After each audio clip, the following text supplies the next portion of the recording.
From being a fan favourite rising star to one of the most polarising figures in Formula 1, the 2025 World Drivers' Champion Lando Norris has received his flowers, but he has also received a growing chorus of critics. From his attitude in press conferences, attitude towards other drivers, Papaya Rules and even his fan base online, Lando Norris in 2025 may be one of the most hated figures in the sport. But this isn't the first time that a Formula 1 world champion has had some hate towards them.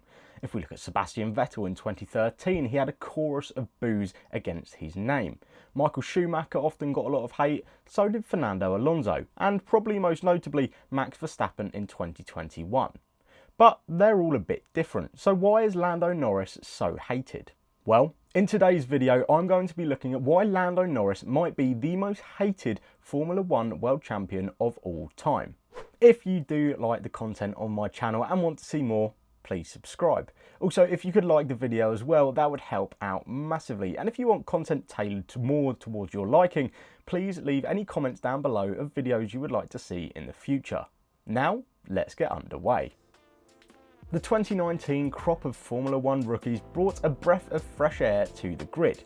Lando Norris, George Russell and Alex Albon were some of the most excitable and fan-favourable talents in Formula 1. They were likeable, friendly, somewhat goofy and down to earth, a stark contrast to what we could see on the grid at the time. And Lando Norris probably stood out amongst the rest, as his Twitch streams sparked a massive interest in his racing career. And this good guy image enabled him to create a big, loyal fan base amongst younger fans. And at this time, McLaren weren't especially good, so he wasn't in the spotlight that often amongst the mainstream media. He was only really seen by the fans. But with the rapid growth of McLaren, there came more scrutiny and more pressure. 2021 was where we started to see the upwards trajectory of McLaren as a team. And we also saw Lando Norris also get a win at Sochi, but it's safe to say that he bottled it. After not switching onto the intermediates or wet tyres at the time when it was absolutely lashing it down, he ended up dropping through the field like a stone and enabled Lewis Hamilton to get his 100th race win. After this, the critics surrounded him massively, but there was no bigger critic than himself, and his mentality was put into question numerous times. As time went on and McLaren developed their car further, Lando Norris's driving skills jumped massively, and in 2024 he could even fight for the World Drivers' Championship with multiple race wins. But when winning becomes a norm, expectations rise massively, and every action and comment that you make on or off the track is magnified to the extreme. And around this time in 2024, it showed that he had two different types of mentality. Either he would totally underplay himself, or he would try and underplay and disrupt other drivers. But if we quickly look back a few years before, he made some other comments as well which fans didn't really like. On one of the Grill the Grid episodes where the drivers had to name all the Formula 1 champions, Lando Norris stated that Sebastian Vettel should focus more on driving when he could name all 70 of the Formula 1 world champions. After breaking Michael Schumacher's 92 race win record as well, Lando Norris stated that Lewis Hamilton should essentially be winning every single race as he's in a fast car, a comment which has really come back to bite him. So let's come back to 2024 and see which comments he made in that season that made him unlikable. The first comment Lando made in direction towards another driver I think can be taken with a bit of a pinch of salt. After winning the 2024 Dutch Grand Prix at Zandvoort, he came over the radio and said "simply lovely, huh?" basically reenacting Max Verstappen's famous line and poking a bit at his mate. I mean, we know these two are friends off the track, so I really don't see too much of a problem with this. But fans online seem to take this to heart. But the other two incidents I'm about to speak about in the 2024 season caused a lot more uproar online. The first of which came at the Hungarian Grand Prix in the cooldown room in 2024. This race alone was kind of the birth of Papaya Rules, which I will get onto later in the video, which saw Oscar Piastri take his first ever race win. In the cooldown room with them was Lewis Hamilton, who said, "Whoa, you guys are fast," in direction towards Lando Norris and the McLaren team. Instead of taking this as a compliment and thanking Lewis, the 7-time world champion, for his praise, he chose violence and said, "You had a fast car 7 years ago too, mate." And boy oh boy did fans not like that. This is when fans started labelling Lando Norris as ignorant, arrogant and a bit cocky, even when he didn't have the right to be.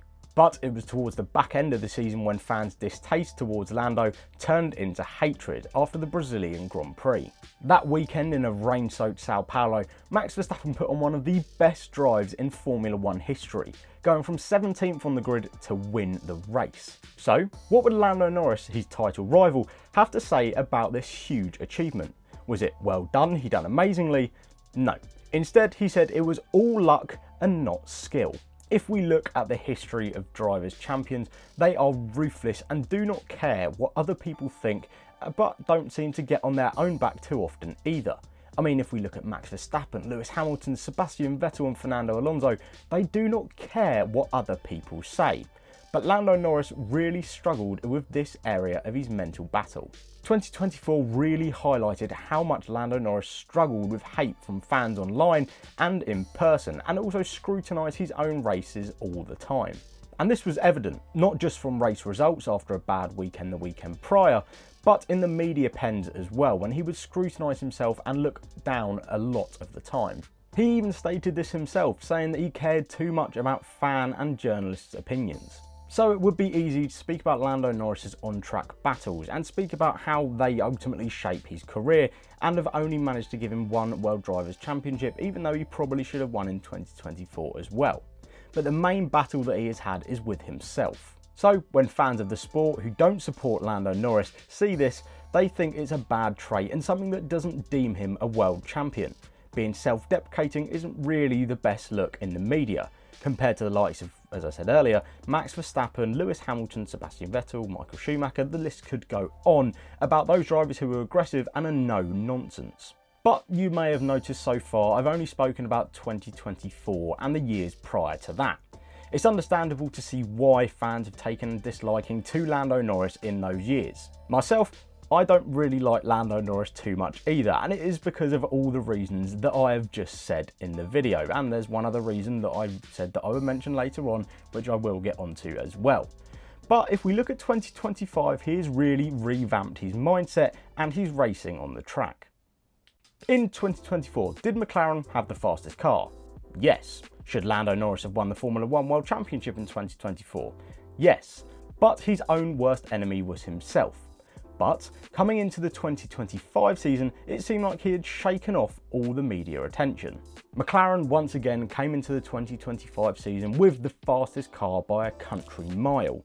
But it wasn't Lando who was taking advantage of it most in the early parts of the season, as his teammate Oscar Piastri really dominated in those early races.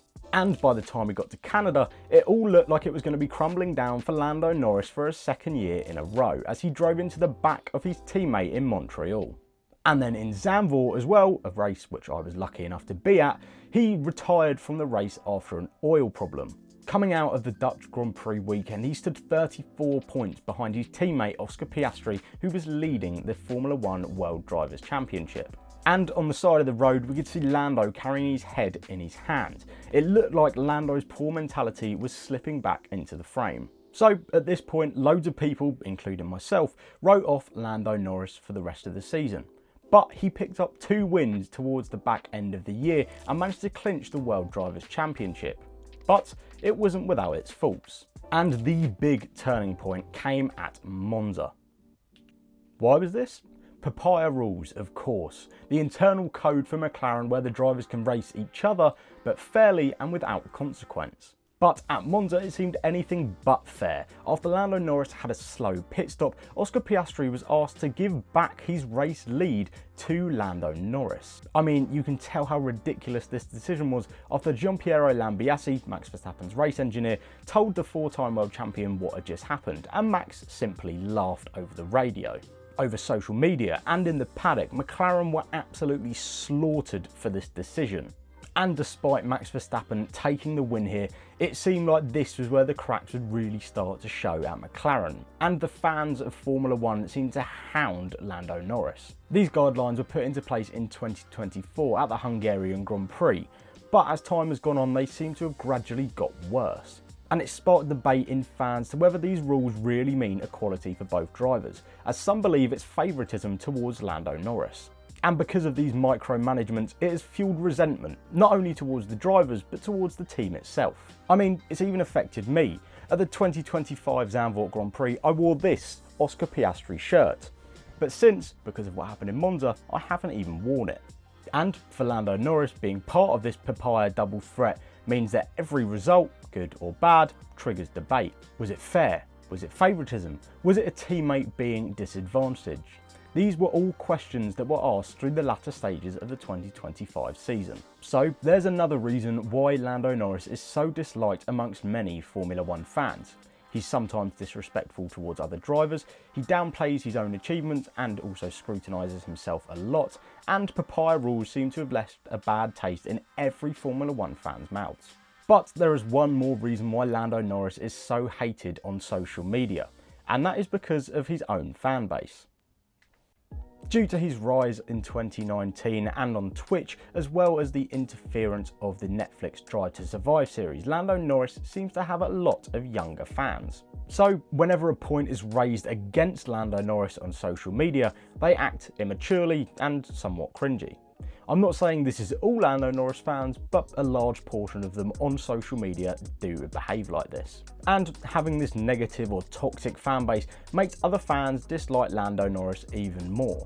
Some of his online fans follow his personal life obsessively and have to comment on every single relationship mistake or decision that Lando Norris makes. This not only is rather embarrassing for everyone to see, but it is insanely obsessive. And I'm sure if you watching have been on Twitter at any point in the last, let's say, 5 years, you'll probably have seen all of the Lando Norris fans on Twitter and know exactly what I'm talking about. And I saw a comment on Twitter the other day which I think sums it up the most. It's not all Lando Norris fans that make these bad comments, but it's always Lando Norris fans that make Formula One Twitter unbearable to be on. So, although this has nothing to do with Lando Norris himself, his fans give him a very bad reputation. And also it means that other fans can't seem to connect with the British driver. So, I've given you plenty of reasons to why Lando Norris may be the most hated Formula One world champion ever. But I want to be balanced, and I have to give credit where credit is due. Following his win at the 2025 Abu Dhabi Grand Prix to clinch the Drivers' Championship, plenty of comments were made online by journalists and by Lando Norris himself, so I have a few here just to balance out this video a little bit. Firstly, I want to start off with a tweet from Will Buxton, who stated this: Lando Norris, a racer who, in embracing his vulnerability, has found by far his greatest strength. He never shielded away from his struggles, has been honest and open about his fragility, yet fought and found the resolve to achieve his greatest dream, a champion and an inspiration. This is a great point to make. Ever since halfway through the season, Lando Norris's mentality cannot be put into question, and mentally he has seemed stronger than he has ever been before. So to overcome these struggles and do so well and help him win the championship is a massive achievement. And following on from this, I have two quotes from Lando Norris himself from his own individual press conference after his race win, which really showed a side of humility which we probably haven't seen before. And quotes that I'm just about to read are just a few reasons why Lando Norris can be seen to have one of the biggest fan bases in Formula One. This first quote I'm going to read is a side of humility that I've never seen to Lando Norris before. I know at times I say some stupid things. I say some things about Max, or I might have said some things about Lewis in the past. Some things I regret and I wish I could take back and have never come out of my mouth. But honestly, I believe I give more respect than anyone else. I give more respect to Oscar. I give more respect to Max. Lewis is a 7-time world champion. You compare him to Schumacher, the best driver there has ever been in Formula One. I'm not even close to that. I might never be. I dream of those kind of things. I dreamt today, and I've managed to achieve one of 7 compared to him. Quotes like this show that Lando Norris knows his value. He knows that he may not be the best driver in the world, but he also knows that he has the skill to perform when it really matters. This press conference was really powerful and showed us why loads of fans flocked to support Lando Norris. And here is another quote that he came out with. For me, I want to win and make my team happy. I don't care if you think I'm the best in the world. It doesn't bother me. That's not my ambition, that's not my life motto. My life is making my mechanics happy, making my engineers happy, making my family happy. So rank me wherever you want, I don't care. The fact that Lando can acknowledge his flaws and mistakes whilst also showing a bit more of a personal side to him makes him more appealable to other fans. Okay, don't get me wrong, I still won't be a fan of his and I still don't really like him, but regardless, these comments make him look like a bit of a better person. So, is Lando Norris really the most hated Formula 1 world champion ever? Well, there are a lot of arguments for yes, and I brought up a lot of points today which make fans really not like him. But at the same time, you also have to give him credit where credit is due. A mix of papaya rules, a charged fan base, media narratives, self-deprecation and volatility towards other drivers is a really bad combination. And in the era of social media, probably does make him the most hated champion that we've had in a long time. I think the stranglehold that social media has on all of our lives in 2025 makes it a lot harder to determine who the most hated champion is. Because in the 90s, I'm sure Schumacher, Hill, Villeneuve and many others probably got a lot of hate as well, but we didn't see it too much. It seems like today, as soon as you make one comment online, there is wildfire that spreads rapidly. And let's be honest, the media doesn't help with this either. Every time there's a little story that they can cling on to, they make a massive deal out of it. I mean, why do you think I'm making this video now? I know quite a few people will watch it. To go against a fan base as strong as Lando Norris's will mean that a lot of people might come to this video and say some bad things towards me just because I've said some bad things about their favourite driver. But ultimately, it's the way that the media works, and the big companies do this as well. In my opinion, is Lando Norris the most hated champion ever? Probably not. Well, not just yet anyway. In 2013, Sebastian Vettel had a chorus of boos throughout his winning reign in 2013 after winning his 4th World Championship at Red Bull. In 2021, Max Verstappen faced the music as well after the controversial finish in Abu Dhabi. So I think Lando Norris still has a long way to go, but his fan base online certainly doesn't make it any easier for him. And if you add in the frankly stupid papaya rules for the next few years, I think this hatred will only get worse. So that will be all for today's video. If you did like it and want to subscribe to the channel and see more, that would be brilliant. If you could like the video as well, that would be fantastic. And leave a comment below to whether you think Lando Norris is the most hated champion ever. And please, don't hold back.